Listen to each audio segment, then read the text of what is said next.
예, 우리가 그 사도행전 말씀을 쭉 이어오고 있었는데요. 오늘은 조금 본문을 바꿨습니다. 왜냐면은 오늘까지가 우리가 이제 전도서 묵상이 끝나는 날이죠. 예, 전도서 묵상이 끝나고 내일부터 요한 1서로 넘어가는데요.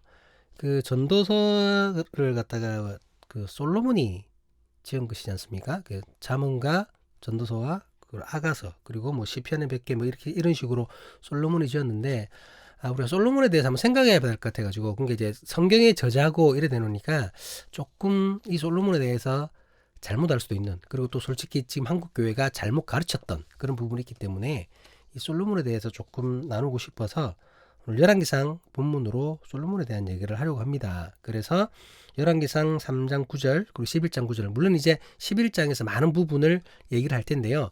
그 본문으로 두 사람의 진실, 솔로몬과 록펠러라는 제목으로 함께 이제 말씀을 나누려고 합니다. 그 어떤 일이나 사건 혹은 인물에 대해 사실과 다르게 잘못 알려진 경우를 참 많이 보게 됩니다. 그러니까 정말 나쁜 사람인데 좋은 사람으로, 좋은 사람이었는데 어떻게 나쁜 사람으로 읽게 되는 경우가 많죠. 특히나 이제 우리나라 같은 경우도 그런 역사가 있죠. 친일파들이 어느새부터인가 훌륭한 사람이 돼가지고 반공주의자가 돼가지고는, 그죠? 막 나라의 모든 정권을 다 누리고 그랬잖아요. 그리고 그 역사가 지금까지도 오고 있고, 그 친일파 후손들이 아직도 친일은 괜찮은 거다 하고 하면서 막 그렇게 유튜브도 하고 있고 막 그러더라고요. 근데 깜짝 놀랐는데 며칠 전에 이제 누가 보여줘서 그 이완용 미화하고 막 이런 걸 봤거든요. 이완용 미화하고 이토 히로부미 미화하는 그 유튜브를 봤습니다. 제가 깜짝 놀랐는데, 와, 한국 사람이 그렇게 했더라고요. 뭐 어쨌든 간에 이제 뭐 이렇게 역사적으로 봤을 때 어떤 사건이나 일에 대해서 잘못 알려지거나 미화가 되는 경우가 이제 많은 것을 봅니다. 이렇게 사람들이 사실과 그 다른 것을 사실이라고 알고 있다는 것은 참으로 안타까우면서도 난감한 상황이죠. 사실이 다른 사실을 사실로 알고 있는 거예요. 예. 모든 일과 인물에 대한 평가는 여러분 진실한 사실 앞에서 이루어져야 하는 것이 합당합니다.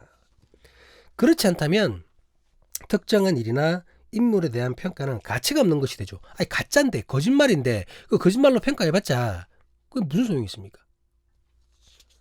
그 일이나 그 인물을 통해 혹시라도 좋은 영향을 받은 사람들이 있을 수 있잖아요. 그런데 그것이 가짜였다. 그렇게 되면 어떻게 될까요? 잘못된 진실은 여러분 결국 그 사람에게 해악을 끼치는 요소가 될 뿐입니다. 얼마나 실망이 크겠습니까? 진실을 알게 됐을 때. 그리고 또 그게 진짜인 줄 알고 자기도 그 잘못을 똑같이 저지를 수도 있거든요. 이렇게 일과 사람에 대해 잘못 알려진 것은 뭐 여러 가지 상황 때문에 사람들이 오해한 것일 수도 있어요. 그렇잖아요, 여러분. 뭐 잘못 기록되었거나 기록을 했는데 뭐 한 글자 하나가 바뀌어가지고 뭐 다르게 됐다거나 뭐 이렇게 될 수도 있거든요. 오해일 수도 있습니다. 그런데 이것이 오해가 아니라 만약에 고의적인 거짓말이라면 문제가 심각한 거죠. 그렇지 않나요? 그러니까 의도적으로 어떤 사건과 인물에 대해서 누군가가 진실이 아닌 거짓을 전파한 것이라면, 어떤 사람에 대해서 그 과실을 숨기고 공적만을 올리고 혹은 그 공적을 과장해서 부풀려서 그가 저질렀던 엄청난 그 잘못을 뭐 감춰버린다거나 뭐 이렇게 한다면, 그러면서 그렇게 하는 것이 오히려 사람들에게 좋은 영향을 끼치는 거야. 아이고 뭐 사람들이 좋게 생각하면 됐지. 뭐 저 사람 우리가 지나간 사람 진실로 평가하면 뭐해. 좋게 미화해서 후대 사람들이 좋은 영향 받으면 됐지. 이렇게 얘기하는 사람들이 있습니다. 그것을 마치 역사를 긍정적인 시각으로 바라본다는 뭐 이상한 소리를 하기도 하지요. 여러분, 우리는 이런 말에 속아서는 안 됩니다. 말도 안 되는 소리거든요. 거짓말로 긍정적이게 한다고 그것이 우리 삶을 긍정적이게 만들어주는 것이 결코 아닙니다, 여러분. 아니, 거짓말한다고 해서 역사가 진실이 바뀌나요? 오히려 거짓된 긍정은 세상을 바로 바라보지 못하도록 우리의 시각을 왜곡시켜버릴 뿐입니다. 바른 판단을 할 수 없게 만든다라는 거죠. 거짓말인데 진실이 아닌데 어떻게 판단을 합니까? 오직 진실만이 우리로 하여금 바른 시각으로 바른 판단을 할 수 있게 한다라는 말입니다. 물론 시대에 따라 인물에 대해서 사건에 대해서 평가할 때 때로는 높게 평가될 때가 있고 때로는 낮게 평가될 때도 있죠. 이것은 이제 시대마다 혹은 개인마다 가지고 있었던 가치 판단, 그 시대의 기준이 다르기 때문에 뭐 한 인물을 평가하는 것도 사건을 평가하는 것도 조금씩 달라지는 것은 어떻게 보면 자연스러운 일입니다. 그렇잖아요. 예. 뭐 그것 자체를 뭐라고 할 수는 없습니다. 시대가 바뀌었고 그 시대의 가치관이 다르기 때문에. 그런데 앞서 말한 대로 어떤 의도를 가지고 누군가가 혹은 어떤 집단이 특정 인물에 대해서 어떤 사건에 대해서 잘못 평가를 할 수밖에 없도록 거짓말을 하고 거짓 정보를 준다? 이건 너무나도 위험천만한 일이라는 겁니다. 그렇잖아요. 예, 자연스럽게 높게 평가가 되고 낮게 평가가 되는 것도 사실을 근거로 해야 되는 거지. 애초에 높게 평가시키려고 거짓말하고 낮게 평가시키려고 거짓말하고 이 문제가 되는 것 아닙니까? 거짓된 정보를 제공하는 이들이 자신들의 목적을 위해서 사기를 치는 것이라고 밖에 볼 수 없어요. 그렇잖아요. 그렇게 하는 이유가 뭐겠습니까, 여러분? 그것으로 인해서 자기들이 본 어떤 이익이 있으니까 그렇게 하는 거겠죠. 이익이 있으니까 거짓말하는 것 아니겠습니까? 그런데 여러분, 이런 안타까운 일이 한국 교회에서 자주 일어난다는 거예요. 이런 일들이. 한국의 목회자들 중에 모든 분들이 그런 건 아닙니다만 하여튼 많은 목회자들이 설교에 자주 등장시키는 인물 중에서 진실과 다르게 그렇게 왜곡시키는 그 인물들이 많다라는 겁니다. 설교를 통해서 그 주님의 말씀이 참된 진리가 선포되는 그 시간에 특정한 목적을 위해서 거짓이 전파되고 있다는 겁니다. 진짜 심각한 일이죠. 설교 시간에. 오늘 이 부분을 조금 나누어 보려고 합니다. 뭐 다시 전제드리지만 모든 목회자가 모든 설교에서 그렇게 한다는 얘기가 아니에요. 그건 아닌데 조금 생각보다 많은 부분에서 이런 일들이 일어났었고 요즘은 좀 덜한다 하더라도 일어났었고 아직도 그런 경우가 있다라는 거지요. 한국 교회에서 잘못 평가되고 있는 여러분 대표적인 인물 중 한 사람이 미국의 석유왕 록펠러입니다. 오늘 제가 영상을 보여드렸기 때문에 다 예상을 하셨겠지만 두 사람에 대해서 얘기할 거거든요. 제목처럼 솔로몬과 록펠러인데 잘못 평가되고 있는 사람, 왜곡된 사람 중에 그 대표적인 인물이 록펠러입니다. 제가 두 사람을 선정한 이유가 한 사람은 성경의 인물이고 한 사람은 성경의 인물은 아니지만 신앙인으로서 굉장히 영향력을 끼쳤던 최근의 사람, 그래도 돌아가셨지만 최근의 사람이죠. 그 두 사람을 선정했는데 어쨌든 첫 번째 인물이 록펠러입니다. 이 록펠러에 대해서 가장 열광하는 나라가 한국이라고 해도 여러분 과언이 아닐 겁니다. 그런데 그러한 것에 일조한 사람들이 바로 한국의 목회자들입니다. 그러니까 정확하게 말하면 한국 사람들이 록펠러에 열광한다라기보다는 한국 교회 성도들이 록펠러에 열광을 한다고 말하는 것이 맞을 거예요. 그러니까 뭐 우리나라는 교인들이 많으니까 그리고 교인들이 또 록펠러를 막 이렇게 자랑 삼아 또 다른 사람들한테 얘기를 하니까 그런 영향력을 받고 열광을 한다는 거죠. 여러분 록펠러는 한국의 목회자들에 의해서 하나님의 축복으로 놀라운 부를 얻게 된 믿음의 사람으로 둔갑해버렸습니다. 제가 둔갑해버렸다는 얘기는 무슨 말일까요? 실제랑은 다르다는 얘기죠. 어릴 때부터 이 록펠러가 어릴 때부터 어머니에게 받아온 신앙교육이 그를 위대한 사업가로 만들었다고 그렇게 얘기를 하죠. 특히 록펠러의 그 모친이 남긴 10가지 유언을 록펠러가 잘 지켰기 때문에 그가 최고의 부자가 되었다고 설교 시간에 민망한 말을 떠들어댑니다. 그가 그 당시에 최고의 부자가 아니라 역사적으로 환율을 환산하고 시대적 배경을 봤을 때에 역사적으로 가장 부자로 평가됐다고 2017년에 그렇게 얘기하지 않습니까? 그러니까 놀라운 거죠. 근데 그 이유가 그렇게 된 이유가 어머니가 남긴 유언 10가지 그거를 잘 지키면서 신앙생활을 열심히 했기 때문이다라고 얘기한다는 겁니다. 그렇다면 우리가 록펠러의 그 모친이 남긴 유언이 뭔지를 또 한번 봐야 되잖아요. 제가 이제 PPT를 남기려고 하다가 그냥 말로만 하겠습니다. 록펠러 어머니의 10가지 유언 이렇습니다. 첫 번째가 뭐냐면 하나님을 친아버지로 섬겨라. 뭐 번역된 거기 때문에 조금 좀 다를 수도 있습니다만 어쨌든 대충 이런 얘기입니다. 첫 번째가 하나님을 친아버지로 섬겨라. 그리고 두 번째가 목사를 하나님 다음으로 섬겨라. 참 민망하네요. 제가 얘기하면서도. 세 번째가 주일 예배는 반드시 본교에서 드려라. 글쎄요. 예.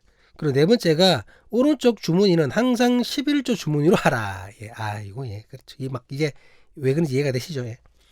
다섯 번째, 아무에게도 원수를 만들지 말라. 뭐 좋은 말입니다. 예. 여섯 번째, 아침에 목표를 세우고 기도하라. 뭐 나쁘진 않네요. 예. 일곱 번째, 잠자리 들기 전에 하루를 반성하고 기도하라. 예. 뭐 좋은 모습입니다. 뭐 일기도 쓰는데요. 예. 여덟 번째, 아침에 꼭 성경을 읽어라. 예. 뭐 귀한 말씀이죠. 예. 아홉 번째, 남을 도울 수 있으면 힘껏 도우라. 예. 그리고 열 번째, 예배 시간에 항상 앞에 앉아라. 예, 10가지 쭉 보았습니다, 여러분. 예, 어떻습니까? 들어보니까. 록펠러 모친의 유언은 여러분 듣기만 해도 목회자들이 정말 행복할 만한 그런 유언 아닌가요? 너무 좋지 않나요? 예? 목사님은 하나님 다음으로 선결합니다. 와. 예. 주일 예배는 반드시 또 본교회를 가라? 예. 아니, 미국에 있다가도 한국에 와야 되나요? 뭔 소리입니까, 이게 지금? 예배 시간 항상 앞에 앉아라? 저 항상 말씀드리지만 저는 앞에 누가 앉아있으면 부담스러워요. 그래서 한 두 칸 띄워놓고 앉았으면 좋겠는데, 굳이 막 앞에 앉으시더라고. 제가 이제 오프라인에서 목회할 때, 마이크로 소리 큰데 왜 앞에 앉아있는 거야? 저는 부담스럽습니다. 조금만 떨어졌으면 좋겠는데, 예. 얼마나 좋습니까? 한국 목회자들이 이 10가지 유언을 들었을 때에. 그러니 이걸 가지고 헌금 내게 하려고, 11조 내게 하려고, 뭐 어디 멀리 가서도 자기 교회 오게 하려고, 목회자인 자기들 잘 섬기게 하려고, 하나님 다음으로 섬기게 하려고 성도들에게 록펠러에 대해서 막 거짓말을 해야 되는 겁니다. 여러분. 거짓말을 막 해야 되는 거예요. 이 유언 때문에 그가 뭐 세상 최고의 부자가 됐다고, 하나님의 축복을 받았다고. 여러분, 10가지 유언 중에 우리가 조금 생각해, 물론 좋은 말도 있고 이상한 말도 있어요.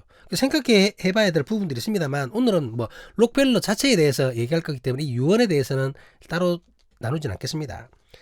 단지 우리 록펠러에 대해서 얘기할 텐데, 방금 얘기했던 것처럼 정말 그는 신앙생활을 열심히 해가지고 하나님의 축복을 받은 사람이 맞나? 뭐 이렇게만 얘기해도 되는 사람인가? 그걸 살펴봐야 된다는 거죠. 여러분, 록펠러의 진실은 이러합니다. 록펠러는 230년 정도가 되는 미국 역사상 가장 악독한 기업, 악랄한 기업으로 선정된 사람이며 회사입니다. 제가 선정한 게 아니라 미국에서 선정했습니다, 여러분.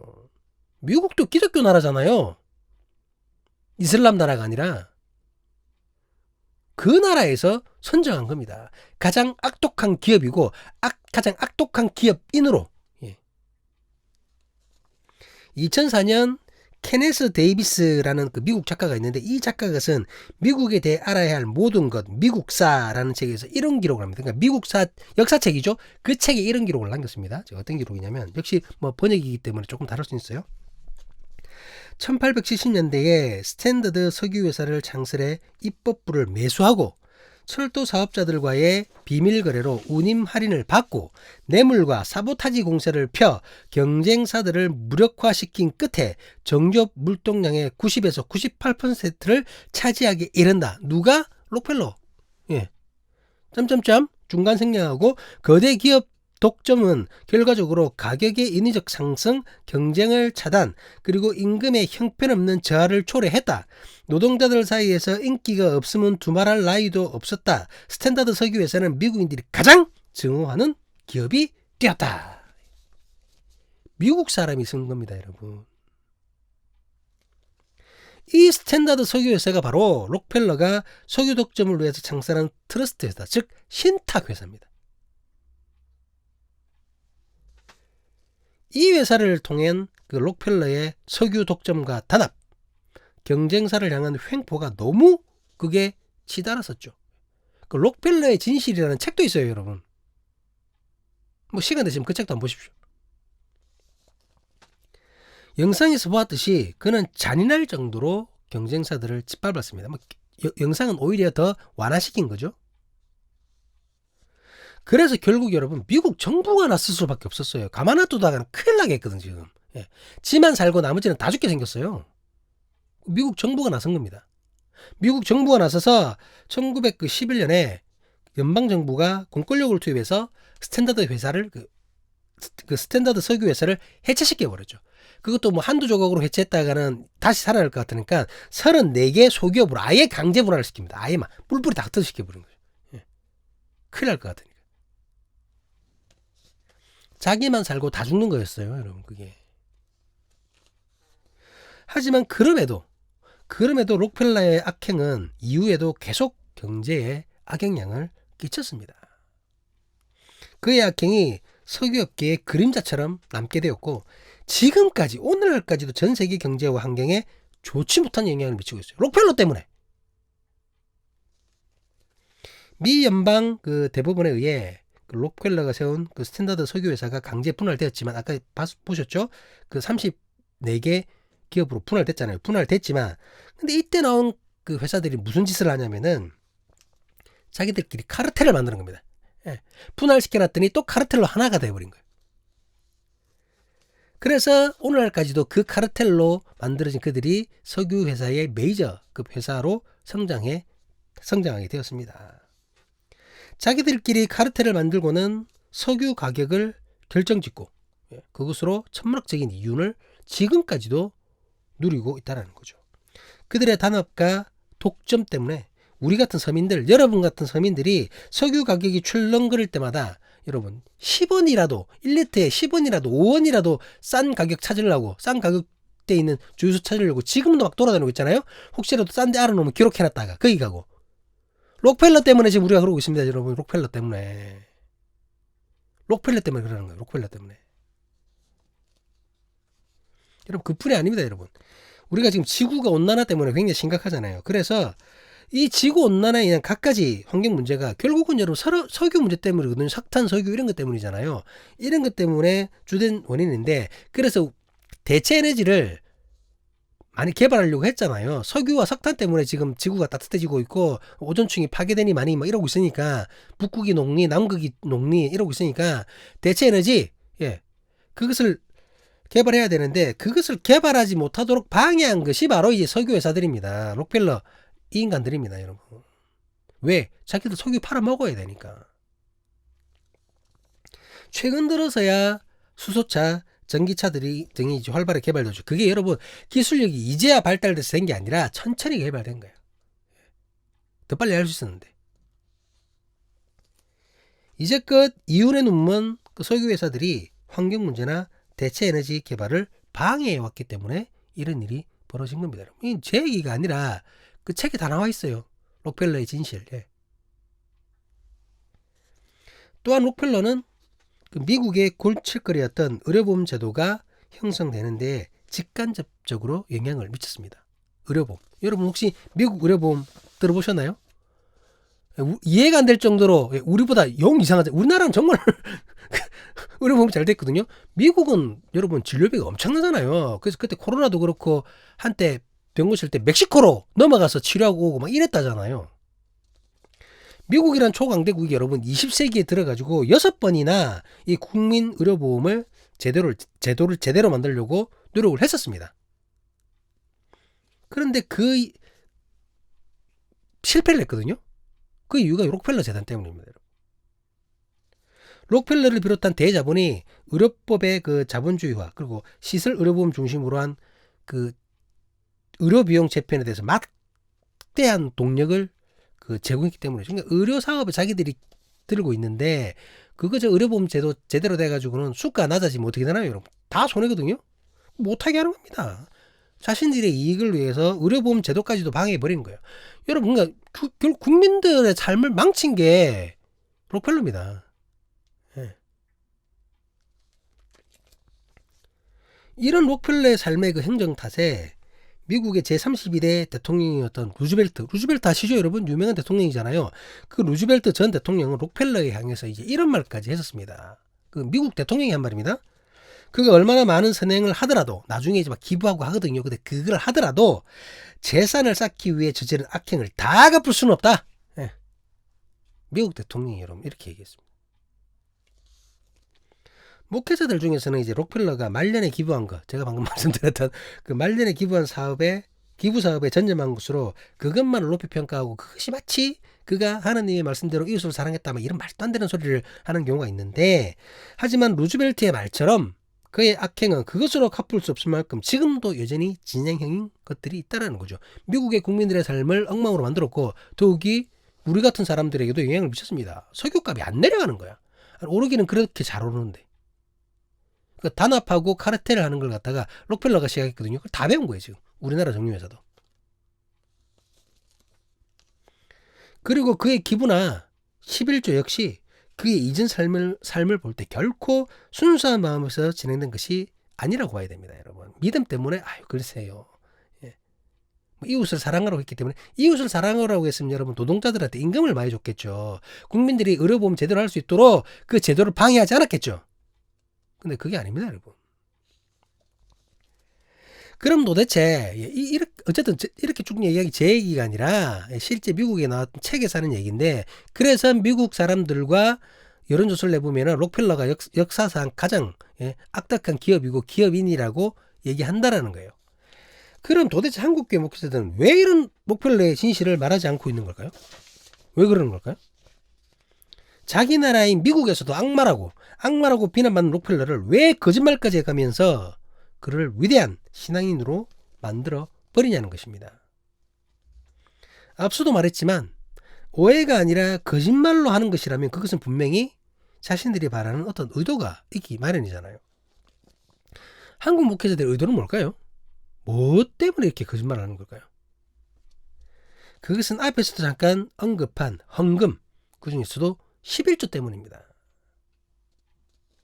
성도들에게 헌금과 11조를 효과적으로 받아내기 위해서 록펠러를 거짓되게 이용한 것이죠. 여러분 지금 제가 헌금을 내라 마라 11조를 내라 마라 그 얘기가 아니에요.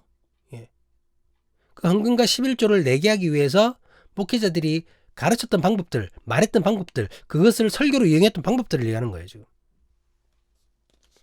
그 헌금과 11조를 목적을 위해서 사람들이 잘못된 평가를 하든 말든 거짓 정보를 제공한 것입니다. 록펠러를 봐라. 11조 내고 목사들 잘생기니까 놀라운 부자가 되지 않았느냐. 세계 최고의 부자가 되지 않았느냐. 뭐 이런 말을 하는 겁니다. 이런 얘기를 하는 거예요. 여러분 이런 말을 하는 사람들, 그런 목회자들은 여러분 싹군이나 하는 짓이죠. 지금 목회자가 싹군이나 하는 짓, 도적이나 강도가 하는 짓을 한 겁니다. 사기를 친 거죠. 헌금과 11조는 여러분 앞서도 얘기했지만 제가 하라 말의 얘기가 아니라 이것이 만약에 주어지는 거라면 신앙의 행위잖아요. 신앙의 행위는 여러분 믿음 안에서 이루어지는 거예요. 말씀 안에서 해야 되는 겁니다. 그것이 진정으로 필요한 것이라면 당연히 하나님의 말씀을 근거로 성경 안에서 가르쳐야지 왜 록펠러 얘기하고 있습니까? 여러분 그 얘기를 왜 합니까? 그럼 11조 꼬박꼬박 내고도 축복받지 못한 사람들은 뭐야 그럼 도대체 뭡니까 그 사람들은? 그런 사람들 있잖아요. 11조 열심히 내도 여러분 1년 전이나 지금이나 별 크게 변화 없는 사람들은 뭐 어려움 없이 그냥 산다 뿐이지 갑자기 부자 되고 뭐 없는 사람 많습니다. 뭔데요 그런 사람들은? 뭐 어디서 몰래 뒷주머니 착보하고 있나요? 아나니아와 삽비라처럼? 아니 왜 거짓말을 하냐는 거죠. 하나님의 방법대로 하나님의 말씀대로 가르치면 되지. 필요한 것이라면. 거짓말은 여러분 결코 하나님의 방법이 아닙니다. 또한 그런 식으로 거둬진 헌금과 11조는 하나님 앞에서 절대로 온전한 재물이 될 수 없습니다. 아까 영상에서도 봤잖아요. 록펠러의 돈이 더러운 돈인데 그거를 기부금으로 받아가지고 써도 되냐 안 되냐. 미국 교회 안에서도 갑론을박이 있었다지 않습니까? 교회 사람들이 생각해보도 이건 아니거든. 그러니까 교회 안에서도 저 더러운 돈을 우리가 써도 돼? 쓰면 안 돼? 그런 얘기를 할 정도로 그 돈이 더러웠다는 겁니다. 그런데 왜 한국에서는 그게 맞다고 설교를 하냐고요. 그게 말이 안 되지 않습니까? 이렇게 이제 록펠러에 대해서 헌금과 11조 때문에 이게 그 많은 목회자들이 뭐 거짓말을 했었는데, 근데 이 록펠러와는 달리 여러분 말씀을 근거로 성경 안에서, 어차피 록펠러는 성경 인물도 아니니까 그냥 그의 삶을 가지고 삶을 왜곡시키면서 거짓말을 했는데, 그거와는 다르게 말씀을 근거로 성경 안에서 가르치는 것처럼 하면서 사기치는 경우도 있다라는 거죠. 역시 자신의 목적을 위해서 진실을 왜곡시키는 것입니다. 그 경우가 바로 오늘 본문 속의 인물인 솔로몬에 대한 이야기입니다. 솔로몬. 한국 교회가 한국 목회자들이 자신의 목적을 이루기 위해서 성경 속에서 가장 많이 그리고 심하게 왜곡시킨 인물 중 한 사람이 바로 솔로몬입니다. 아니, 성경 속의 인물을 어떻게 왜곡시키죠? 기록이 그대로 있는데? 그리고 만약에 성경을 왜곡시켰다면 그 목적이 무엇인가요? 뭐 이런 질문을 할 수 있습니다. 성경이 그대로 기록되어 있는데 어떻게 왜곡시키는지 보시면 되죠. 솔로몬은 아버지 다윗을 이어서 통일 이스라엘의 왕이 된 사람입니다. 그는 이스라엘 역사상 가장 부유했던 사람으로 이제 여겨지고 있죠. 가장 지혜로우며 아버지 다윗을 닮아 음악과 시를 좋아하는 풍류의 사람이었습니다. 그런데 이런 솔로몬의 축복이 그가 이루었던 한 업적 때문에 된 것처럼 왜곡한다라는 겁니다. 이해가 되시나요, 여러분? 그가 지혜로워지고 그가 부유해지고 그가 축복받았고 그가 강력했던 이스라엘을 다스릴 수 있었던 것이 그가 만들었던 어떤 업적 그것 때문이 아닌데 그것 때문이라고 거짓말 한다라는 거죠. 여러분, 그 업적이 뭐죠? 그것은 전쟁터에서 손에 피를 많이 묻혔던 그 아버지 다윗, 그래서 성전을 못 짓게 하셨거든요. 그 다윗을 대신해서 이루어냈던 뭐요? 성전 건축이라는 겁니다. 성전 건축. 성전 건축이 솔로몬의 가장 큰 업적이며 그것을 온전히 이루어냈기 때문에 솔로몬이 복을 받아 가장 부유한 왕으로, 지혜로운 왕으로, 강력한 이스라엘의 왕으로 군림할 수 있었다라고 얘기하는 거죠, 여러분. 이런 식으로 많이 들어보셨죠? 완전히 거짓말이라고 할 수는 없잖아요. 왜냐하면 그가 지혜로운 왕이고 강력한 왕이었던 건 맞고 성전을 건축한 것도 맞거든요.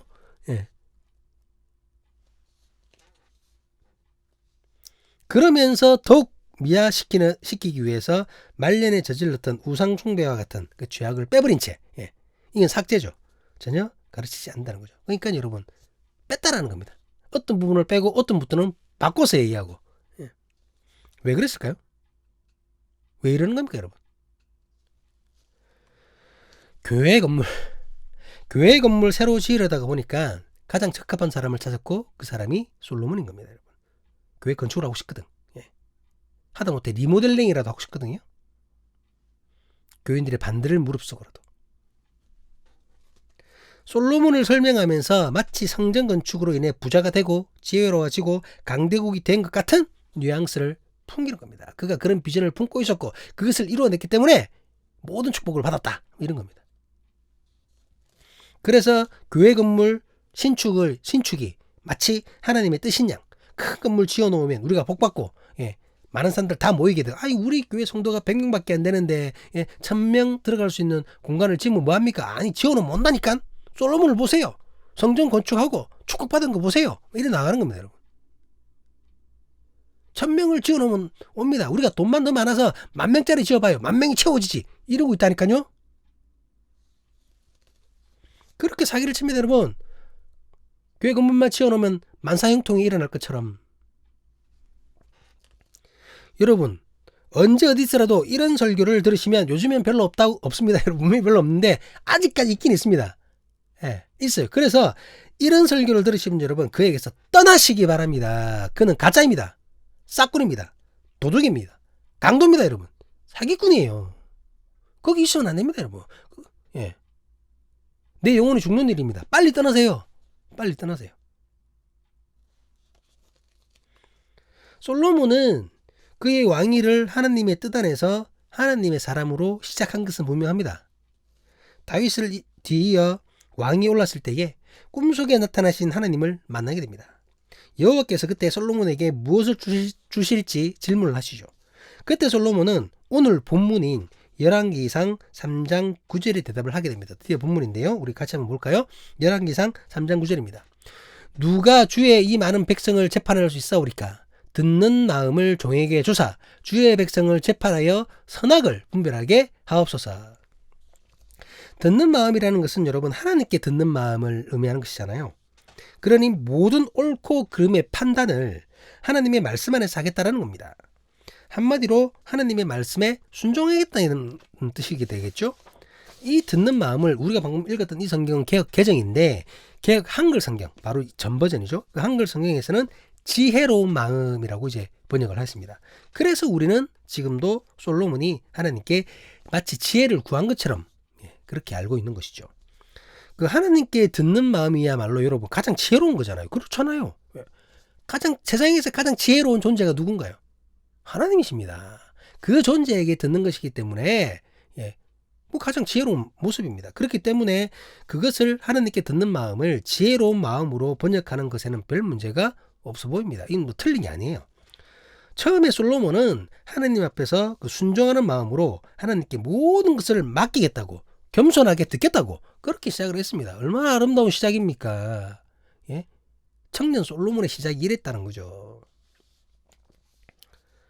솔로몬은 이렇게 하나님께 듣는 마음을 구하였는데 하나님께서는 듣는 마음과 함께 그가 구하지도 않았던 부귀와 영화도 함께 주시겠다고 말씀하십니다. 우리 본문 3장 13절 말씀입니다. 본문이 아니요, 죄송합니다. 열왕기상 3장 13절 말씀입니다. 내가 구하지 아니한 부귀와 영광도 내게 주노니 내 평생의 왕들 중에 너와 같은 자가 없을 것이라. 하나님의 말씀대로라면 여러분, 지금 이 하나님 말씀이잖아요. 주님의 말씀이거든요. 이 말씀대로라면 뭔가요? 솔로몬의 부와 영광은 여러분, 어느 목회자들, 일부 목회자들의 주장처럼 성전 건축과는 아무런 상관이 없습니다. 맞지 않나요? 아무런 상관이 없습니다, 여러분. 솔로몬의 부와 영광은 여러분, 그가 하나님께 듣는 마음을 구했더니, 지혜로운 마음을 구했더니 솔로몬이 기특한 거예요. 다른 것도 다 있는데 백성 잘 다스리겠다고 지혜를 구하니까 기특해서 하나님께서 여러분 지혜와 함께 덤으로 준 겁니다. 지금 그렇잖아요. 지혜와 함께 덤으로 준 거예요. 부귀와 영광은 지혜와 함께 덤으로 준 겁니다. 하나님께서 이렇게 말씀하셨잖아요. 그런데 마치 여러분 성전 건축이 솔로몬의 부와 영광에 있는 것처럼 그렇게 사기를 친다라는 거예요. 이러니 문제가 되는 거죠. 이러니. 어쨌든 이렇게 첫 시작을 하나님과 함께 했던 솔로몬은 그 누구보다 큰 물을 누리며 강력한 이스라엘의 왕으로 승승장구하게 됩니다. 물 한 잔 마시도록 하겠습니다. 아우, 지금 제가 흥분해서 목이 아프네요. 그렇게 승승장구를 하는 것이죠. 그런데 이런 솔로몬의 말년은 듣는 마음을 구했던 처음의 모습을 전혀 찾아볼 수 없을 정도로 심각하게 망가져 버립니다. 우리 11장, 열왕기상 11장 4절 한번 보도록 하겠습니다. 열왕기상 11장 4절입니다. 솔로몬의 나이가 많을 때에 그의 연인들이 그의 마음을 돌려 다른 신들을 따르게 하였으므로 왕의 마음이 그의 아버지 다윗의 마음과 같지 아니하여 그의 하나님 여호와 앞에 온전하지 못하였으니. 솔로몬이 하나님께 듣는 마음을 구했을 때가 학자들은 약 한 20살 정도라고 보고 있습니다. 20살 전후로. 그리고 방금 읽었던 본문 11장 열왕기상 11장 4절 때의 솔로몬의 나이가 솔로몬의 나이가 많을 때라고 했을 때가 이때가 한 60세 정도로 보고 있어요. 그러니까 정확하지는 않더라도 한 40여 년 정도가 흐른 뒤잖아요. 40여 년 정도가 흐른 뒤의 솔로몬의 모습입니다. 그가 다윗의 마음과 같지 아니하여서 하나님 여호와 앞에 온전하지 못했다라는 거예요. 40년 뒤에. 나이가 들면서 여러분 영적으로 더 성숙해진 게 아니라 솔로몬이 오히려 망가져 버린 겁니다. 20대 때보다 더 못한 거예요. 우리가 계속해서 열왕기상 11장 6절을 한번 보시도록 하겠습니다. 솔로몬이 여호와의 눈앞에서 악을 행하여 그의 아버지 다윗이 여호와를 온전히 따름같이 따르지 아니하고. 지금 열왕기상 11장 9절을 한 번 더 보시도록 하겠습니다. 솔로몬이 마음을 돌려 이스라엘 하나님 여호와를 떠남으로 여호와께서 그에게 진노하시니라. 여호와께서 일찍이 2번이나 그에게 나타나시고. 이 사람이 지금 우리가 두 구절을 읽었는데요. 여러분 이 사람이 지금 우리가 알고 있는 솔로몬이 맞습니까? 여러분들이 뭐 설교 시간에 들었던, 좋게만 들었던, 엄청나게 축복받았던, 성전 건축한 것 때문에 전 세계에서 가장 위대한 왕이 되었던 그 솔로몬이 맞나요? 하나님 앞에서 부와 명예도 마다하고 겸손하게 듣는 마음을 구했던 그 20대 창창했던 그 솔로몬이 맞습니까? 지금 같은 인물인가요? 이 인물이 지금? 하나님의 성전 건축은 뭐 이스라엘 나라적으로 봤을 때, 여러분 나라적으로 봤을 때 분명히 솔로몬 업적이라고 할 수 있겠죠. 할 수 있습니다. 그런데 솔로몬은 결국 그 건축 때문에 망합니다, 여러분. 건물 건축하는 것 때문에 망하잖아요. 솔로몬이 하나님 앞에서 망가지는 계기가 열왕기상 11장 2절 말씀에 등장합니다. 좀 앞부분에 다시 한번 읽을게요. 여호와께서 일찍이 이 여러 백성들에게 대하여 이스라엘 자손에게 말씀하시기를 너희는 그들과 서로 통혼하지 말며 그들도 너희와 서로 통혼하게 하지 말라. 그들이 반드시 너희의 마음을 돌려 그들의 신들을 따르게 하리라 하셨으나 솔로몬이 그들을 사랑하였더라. 이 뭔 말이냐면 하나님께서는 철저하게 이방인과의 그 통혼, 그러니까 결혼이죠. 특히나 가나안 족속과의 결혼을 하지 말라고 했습니다. 금하셨죠. 그 이유는 그들의 유혹으로 말미암아 이스라엘 백성이 하나님을 버리고 다른 신을 섬기게 될 수 있기 때문입니다. 그럴 가능성이 농후하기 때문이에요. 그런데 솔로몬이 이런 하나님의 경고를 무시했잖아요. 무시합니다. 듣는 마음을 구했던 솔로몬이 더 이상 하나님의 말씀을 듣지 않습니다. 그리고 자기 마음대로 하는 거죠. 열왕기상 11장 5절을 한번 보시도록 하겠습니다. 이는 시돈 사람의 여신 아스타롯을 따르고 암몬 사람의 가증한 밀곰을 따름이라. 하나님의 지혜를 구했던 솔로몬이 여러분 하나님을 따르는 것이 아니라 자신과 결혼한 이방인들의 신들을 지금 따르고 있습니다. 지금 본문 11장 5절의 말씀이 다른 사람 얘기가 아니라 솔로몬 얘기예요. 솔로몬이 아스타롯을 따랐고 밀곰을 따랐다는 얘기입니다. 솔로몬이. 그뿐만이 아니죠. 열왕기상 11장 7절 8절입니다. 모압의 가증한 금오스를 위하여 예루살렘 앞산에 산당을 지었고 또 암몬 자손의 가증한 몰록을 위하여 그와 같이 하였으니 그가 또 그의 이방 여인들을 위하여 다 그와 같이 한지라. 그들이 자기의 신들에게 분향하며 제사하였더라. 아까 제가 성전 때문에 건축 때문에 망했다고 했는데 하나님의 성전을 지었던 그 손으로 여러분 하나님의 성전을 지었던 그 손으로 모압의 가증한 금옷을 위해서 암몬 자손의 가증한 몰록을 위해서 똑같이 성전을 지어 주었습니다. 똑같이. 거기다가 함께한 모든 이방인들의 신들을 다 그려줬다라는 거예요, 여러분. 뭐 여러분들 아시겠지만 솔로몬이 아내가 얼마나 많습니까? 첩도 얼마나 많고 그거 다 해줬다라는 거예요. 그거.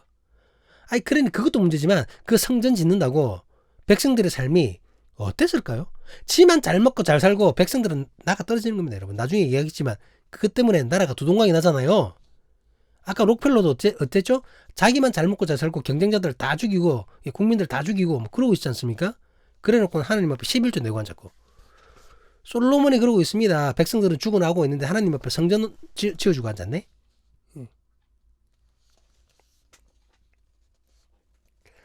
남의 성전을 지어주고는 남의 신 성전을 지어주거든 성전만 지어준 게 아니라 그 잡신들에 대해서 그곳에서 다 뭐 했겠습니까 여러분? 예배하게 제사 지내게 한 겁니다. 제사 지내게. 이것이 하나님께 듣는 마음을 간구했던 여러분 솔로몬의 말년의 모습입니다. 말년의 모습. 이런 얘기를 빼버리는 거죠. 목회자들이. 솔로몬은 처음에는 여러분 정치적인 의도로 여러 족속의 여인들과 결혼을 했을 거예요. 그렇잖아요. 왕이니까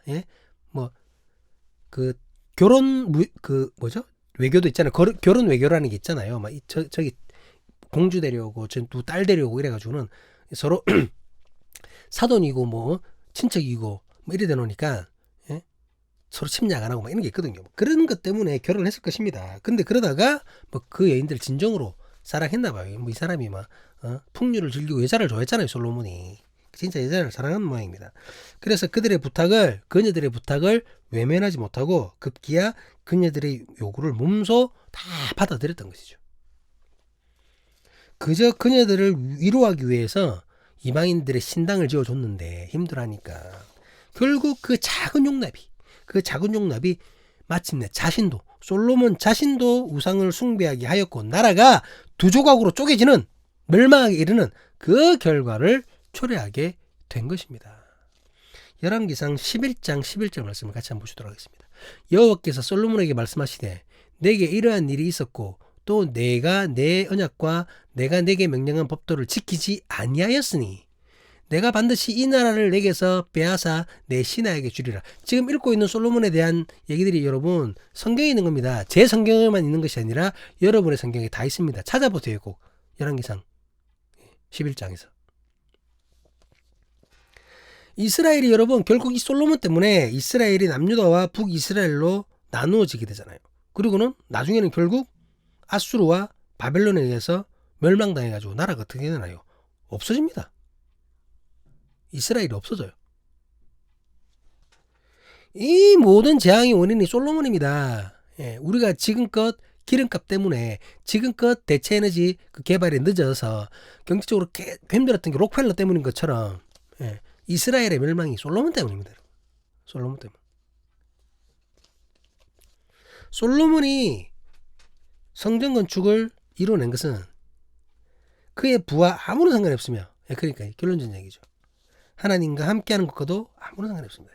그가 성전 건축을 했다 해가지고 하나님과 더 가까이 하는 사람이었고 신앙이 뛰어나고 예. 그것 때문에 나라가 부강해지고 백성들이 잘 살았나요? 아니거든요.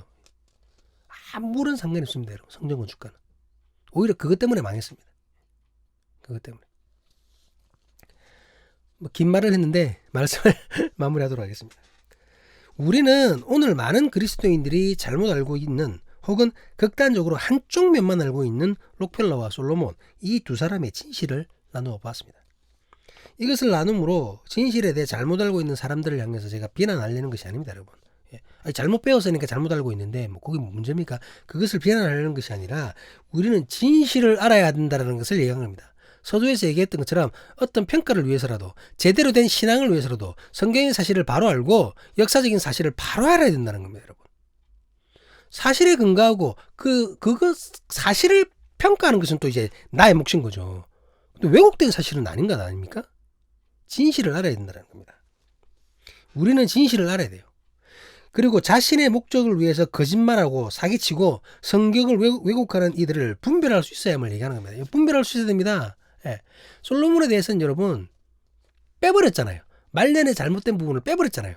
그 20대 때 한창 그때 막 호기로울 때 그때 하나님 앞에 그냥 듣는 마음 구해인 거 그거 하나 가지고는 그래가지고는 이 사람이 대단한 사람인 것처럼 거기다가 성경도 몇 개 지었잖아요.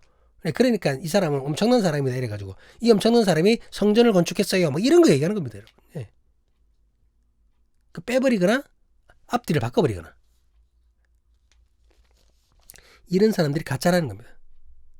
이 가짜들을 조심해야 됩니다. 분별할 수 있어야 됩니다. 그리고 그들에게서 떠나셔야 됩니다. 안 떠나면 같이 죽어요. 여러분 저는 이제 온라인 교회잖아요. 어차피 저는 교회도 없습니다. 헌금도 안 받아요. 누가 오든 말든 아무도 상관없습니다. 그러니 이런 말 해도 상관없어요. 교회 떠나세요. 그냥 잘못된 교회. 가짜들이 있는 교회는 교회가 아니죠. 떠나셔야 됩니다. 여러분. 혹시라도 올바른 교회, 건강한 교회에 대해서 문의하시면 저에게 톡을 남겨주시면 제가 추천해 드릴게요. 사시는 지역을 얘기해 주시면 물론 그곳에 갔어도 본인이 분별하시고 아니다 싶으면 또 하셔야 되겠지만 정 못 찾으시겠으면 저한테 물어보시면 제가 추천을 하겠습니다. 가짜들이 있는 곳에서는 떠나셔야 한다는 겁니다. 왜 그 붙잡고 있으십니까, 여러분? 말씀을 마무리하겠습니다. 계속 마무리하네. 우리가 믿는 하나님은 여러분 살아계신 하나님이십니다. 소설 속에서 만들어진 전능자가 아니잖아요. 물론 성경이 상징적인 것도 있고 역사적인 것도 있지만 우리가 하나님을 소설의 존재로 생각하지 않지 않습니까? 살아계시고 존재하시는 분이십니다. 우리가 믿는 예수님의 부활을 우리는 진리와 역사로 믿고 있습니다. 판타지 효과 속에 CG가 아니라는 거죠. 뭐 아바타가 얼마 전에 개봉을 했는데요. 아바타 2가 아주 깜짝 놀랐습니다. 깜짝 놀랐는데 그런 CG가 아니라는 거죠. 현실이라는 겁니다. 우리는 진리를 믿고 진리를 따르고 진리의 그 길을 걷고 있는데 아니 무엇이 부족해서 무엇이 두려워서 무슨 목적으로 거짓말까지 하면서 성경을 왜곡까지 하면서 그러고 있느냐는 겁니다. 부자 되니까 11조하고 영광을 받으니까 성전을 건축한다? 우리 신앙 수준이 정말 이 수준밖에 안 되나요, 여러분? 복 받으려고 교회 가고 잘 살게 해준다니까 11조 내고 11조 내나 10,000배로 갚을지어다 뭐 이런 말에 기분 좋아하고 신앙이 정말 이 정도 수준인가요, 여러분? 영원한 생명 천국이 우리에게 예비되어 있는데 그것도 모자라가지고 여러분 이 땅에서까지 무엇보다도 그 말이 진실이 아니잖아요. 11조 낸다고 갑자기 부자가 되고 성전 건축한다고 뭐 없던 사람들이 다 모이고 다 거짓말이잖아요, 여러분. 진실이 아니라는 겁니다. 내가 길이요 진리요 생명이라고 예수님은 말씀하셨는데 아니 왜 진리이신 예수님을 믿으면서 거짓말을 하느냐는 겁니다. 왜 거짓말을 하느냐고요. 왜? 제가 죄송합니다. 흥분해서. 그런 가짜들에게서 떠나시라는 겁니다. 오늘의 결론은 가짜들에게서 떠나시라는 겁니다. 사랑하는 사람이 교회 공동체 여러분, 그리고 지금도 함께 예배하는 신령과 진정한 예배자 여러분, 우리를 너무나도 사랑하시어 자기 목숨까지 내어주신 우리 주님을 우리는 진정으로 사랑해야 됩니다, 여러분. 다른 목적이 아니라 그가 날 위해 죽으셨지 않습니까? 그것만으로 그를 진정으로 사랑해야 됩니다. 주님을 사랑해서 감사함으로 순수하게 나의 것을 드릴 수 있는 우리이기를 기도합니다. 내가 부자 되니까 11조 내는 게 아니라 그게 필요하다면 믿음으로 순수하게 내세요. 아직까지 믿음이 없다면 내지 마시고, 세속적인 목적을 위해서 믿음의 행위가 이용되지 않기를 간절히 기도합니다. 진실로 하나님의 뜻이라면 눈에 보이는 대가가 나에게 없다고 하더라도 최선으로 그 뜻을 이루기 위해 노력하는 이루기를 기도합니다. 어제도 오늘도 내일도 주님 앞에 서는 날까지 주님을 향해 듣는 마음, 들음을 겸손하게 실천하는 믿음, 그것을 결코 버리지 않는 사람의 교회 공동체, 주님을 예배하는 예배자 공동체, 그러한 우리가 될 수 있기를 주님의 이름으로 간절히 간구합니다. 기도하시겠습니다. 아멘, 아멘, 아멘.